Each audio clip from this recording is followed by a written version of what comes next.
So just, good morning, everyone. Let's start with that. And then, yes, I'm Heike. And I sit on the leadership team here for anyone who doesn't know me. And I'm also look after the church admin. As Nay said, my superhero name is admin. You have to say it in that voice, otherwise it doesn't work. I'm married to Paul, who's over there, and actually he's come off a night shift and has dragged himself out without any sleep just because I'm speaking today. So well done, Mr. West, that's commitment. And we've got 3 children. One of them is painting over there, and then the other two are the crazy boys that usually run around. And are currently out. So I wear plenty of hats within River, and I'm usually up here for announcements and notices, but not so much for talks. But I was going to say, basically, I'm here because I opened my mouth in front of Dan about something that I had just read and really scratched where I itched, and then God, incidentally, it fitted in really well with this series. So here I am. I'm hoping that today I can scratch an itch that you might have with this talk as well, because it's really spoken to me. As some of you might know, as a family, we are in waiting at the moment. We are waiting on a promise that God's given us for a house.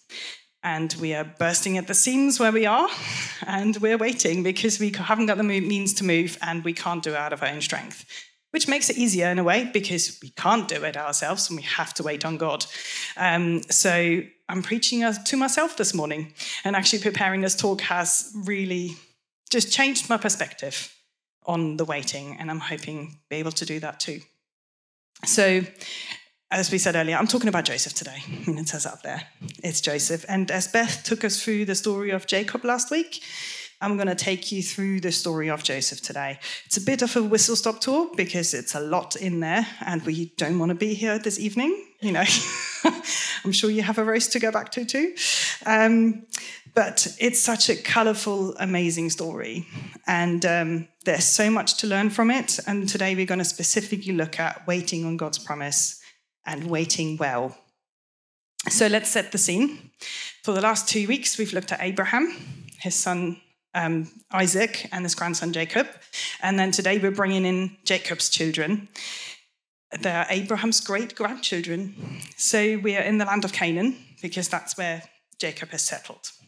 So we jump into the story in Genesis 37. In case anyone wants to read along, it's like we start at 37.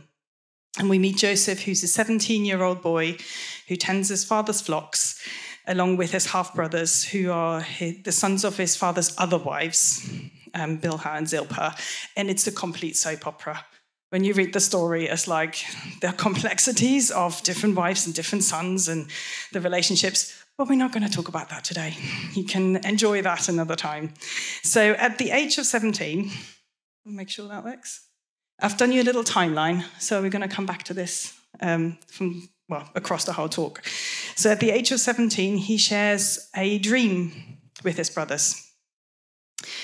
And it says, "We were out in the field tying up bundles of grain, and suddenly mine bundle stood up, and your bundles all gathered around me and bowed low before mine." Now, a bit naive, I would have thought, to share that with his brothers. It didn't endear him to them. Actually, in the next verse along, it says, "And they hated him for it." And just if that wasn't enough, Joseph has another dream. And he shares it again with his brothers, where it says, "The sun, moon, and 11 stars bowed low before me."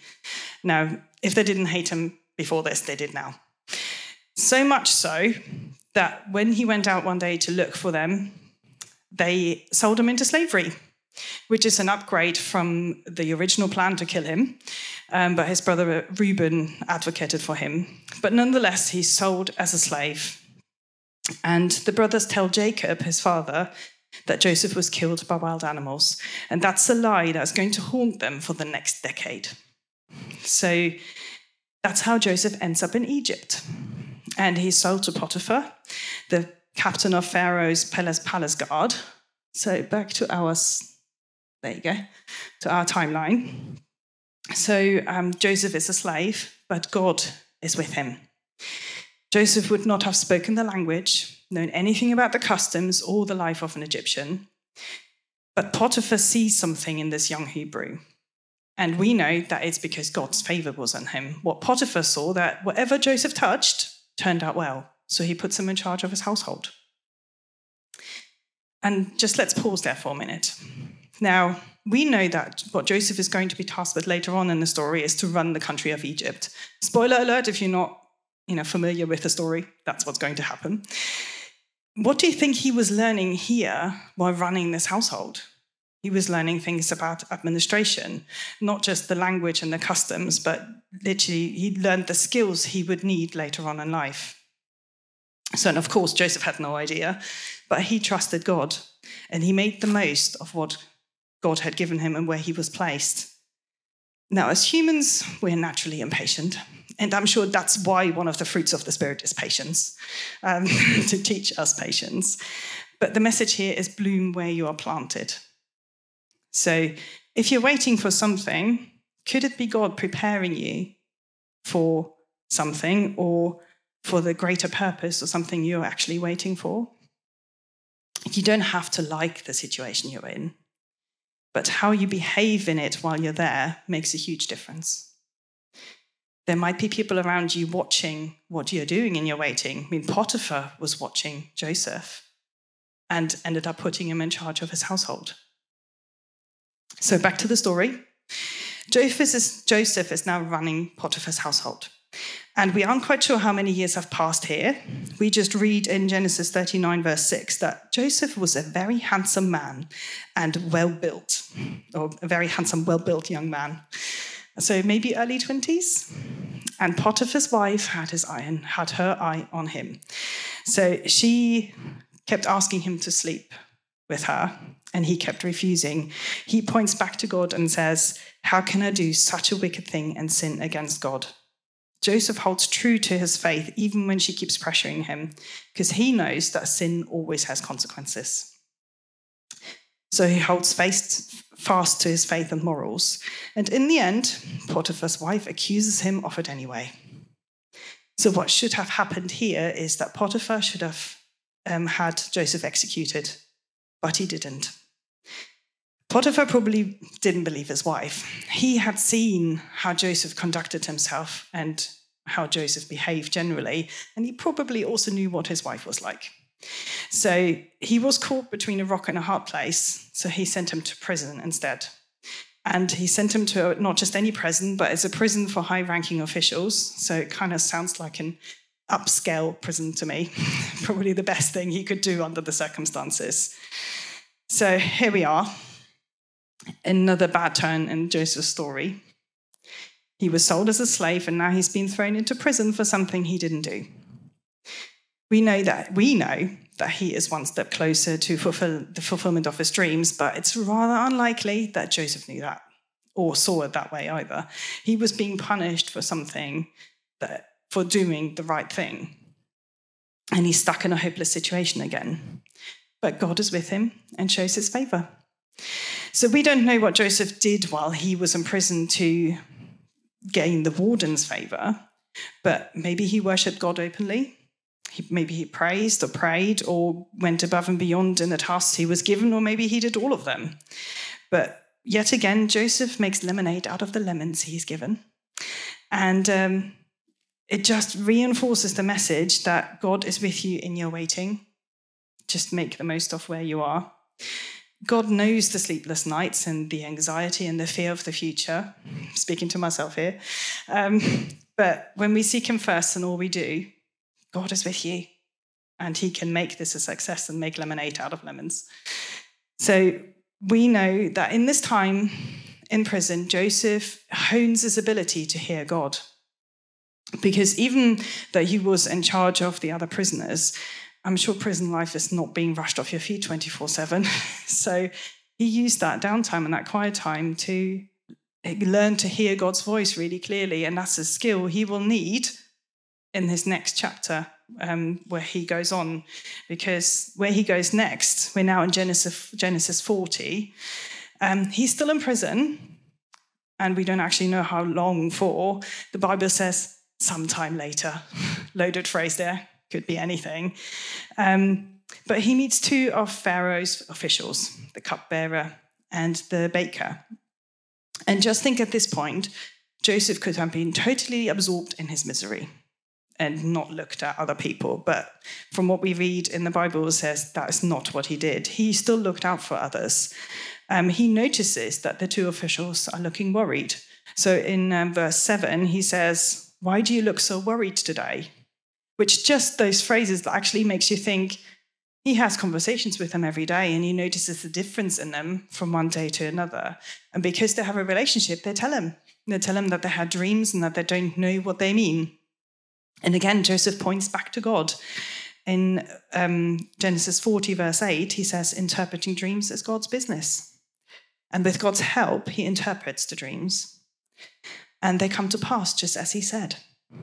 And at that point, it's the only time we see Joseph come close to complaining about his situation.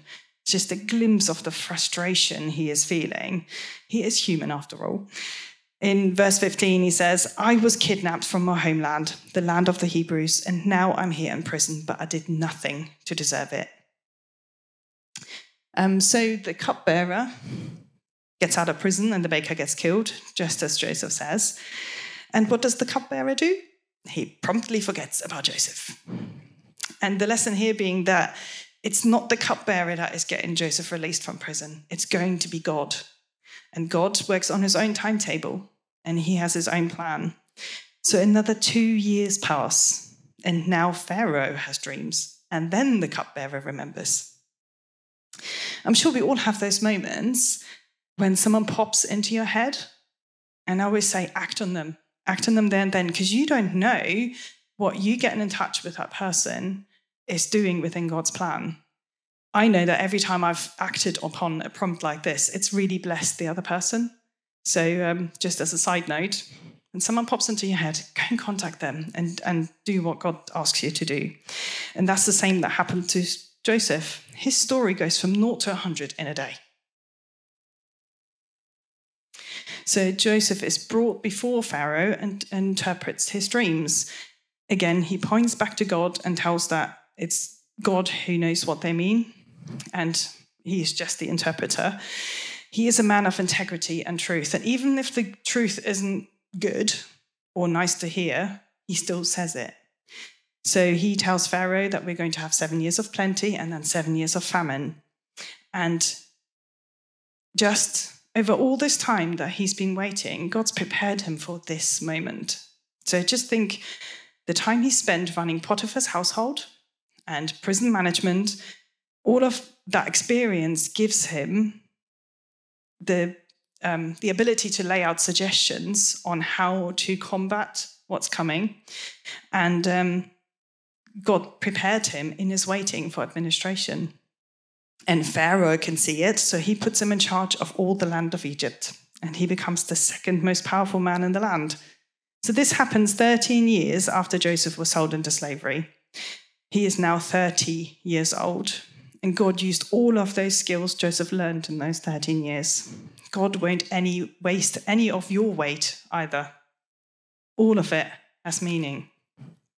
So just think, this 17-year-old naive shepherd boy is now grown into a strong 30-year-old man and is given the huge task of saving the Egyptian nation. So Joseph is given a wife, and he has 2 sons of his own, and he's powerful and living in abundance. But we can also see that he's still suffering from what happened to him in the past. He names his oldest son Manasseh, with the explanation that it's because God has made me forget all my troubles and everyone in my father's family. And his second son, Ephraim, because God has made me fruitful in this land of my grief. Now, that doesn't sound like someone who's moved on and wants to forget. Every time he calls his oldest son's name, he will remember. So, you can see that there is some deep wounds that he is still dealing with, even though he's now, living really well. So God still wants to heal those wounds, and he wants to give Joseph a chance of forgiveness and reconciliation. And so the 7 years of plenty pass, and we're 2 years into the famine. So more than 20 years after Joseph dreamt those dreams and shared them with his brothers, his first dream comes true. The stalks of grain bow down to him. His brothers come to Egypt to buy grain as the famine has reached the homeland of Canaan too. And they come before Joseph, and after plenty of antics, soap opera stuff, and us seeing how much the brothers still suffer with the decision they made 20 years ago, they are reunited and Joseph reveals himself to them. And he attributes everything that's happened to God and to God's plan. In Genesis 50, verse 20, he says, "You intended to harm me, but God intended it all for good." And I mean, that took a lot to be able to see that and all he went through. But this is what he tells his brothers. When you are stuck in bad circumstances, ask to see them from God's perspective. Given your weight purpose and a growth opportunity for you, it will make you change the way you look at it. It certainly worked for me. So when Joseph is about 40 years old, he's finally reunited with his father and his brothers. There you go. And his dreams have come true. But not just that. God's plan was actually to save the whole nation of Israel. That's something that hadn't even come in until now and that we didn't see until now, and it happened. He brought them out of Canaan into the land of Egypt where they prospered and grew for many, many years.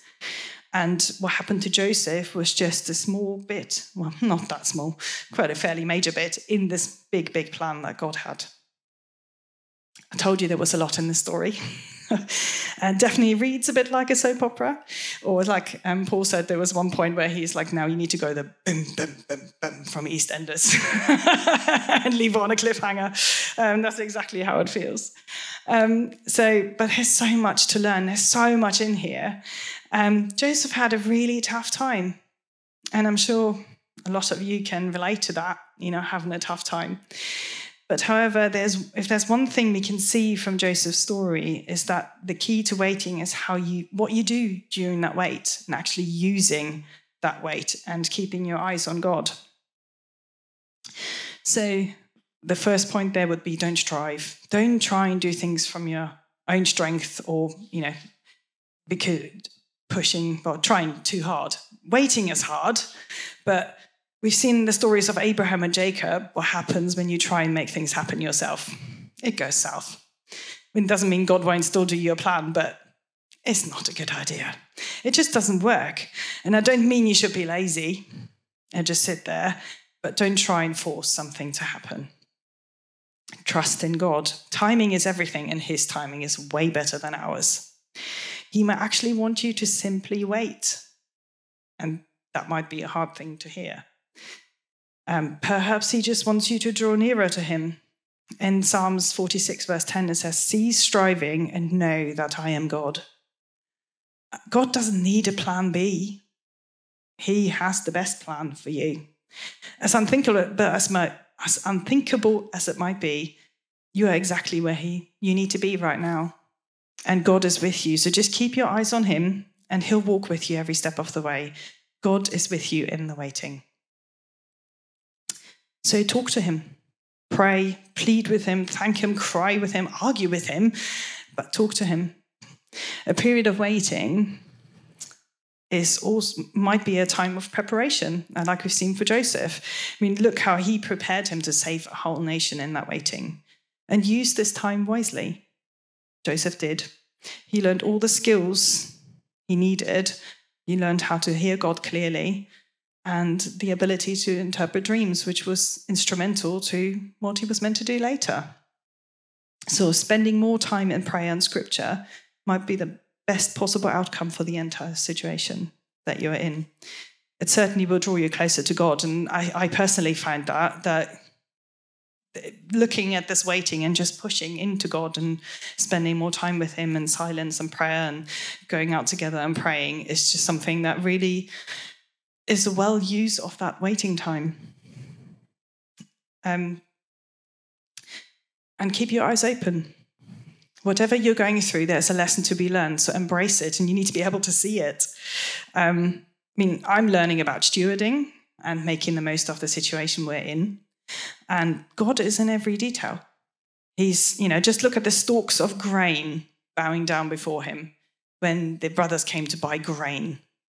is those little details that you shouldn't be missing, because you want to know, be able to recall all of those God incidences afterwards when you are telling your amazing story of how God's come through for you. You want to know and remember all those details. Ask God to open your eyes to show you what he is doing in your circumstances right now. And it will help you with the waiting. And don't forget that whatever your situation, you have a job to do. We all have a job to do. When Joseph met the king's butler and baker, he could have been absorbed in a situation and neglected the needs of others. But in doing God's work, he ran into the person who was going to usher him into his destiny. Just, who are you running into? Who's watching what you're doing that could be instrumental to your next step in God's plan for you? God is not going to waste any of your wait. So think about ways God has been with you. What are you learning right now? Who is God putting in your path? Lots of questions. It's like, and I can see Nay frantically writing them down because there's a lot of things to remember. So I'm going to give you a little bit of time to ponder those and chew them over.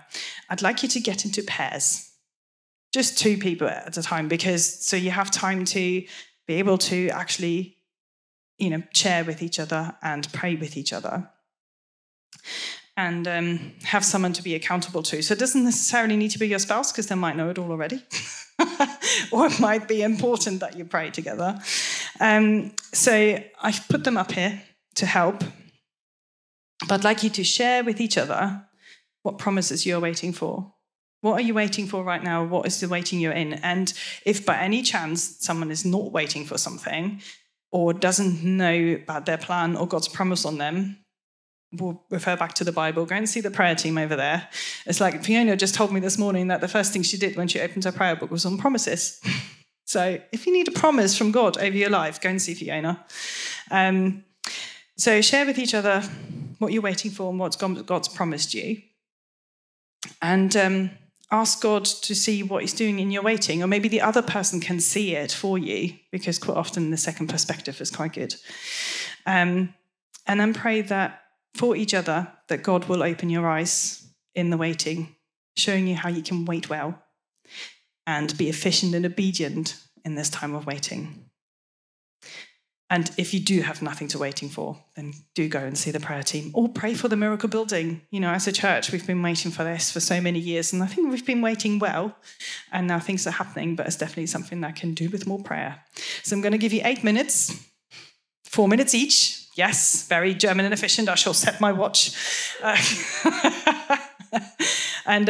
Yes, I don't know if Rachel, where's Rachel? Do you want to come and play for a bit? Unless you want to pray. I don't want to stop you from praying. You don't want me to play. That's not a good idea. Or maybe someone can go and pray with Rachel. She's very good. She can totally play and pray at the same time. So... Well, off you go. I'm going to set my watch. 8 minutes.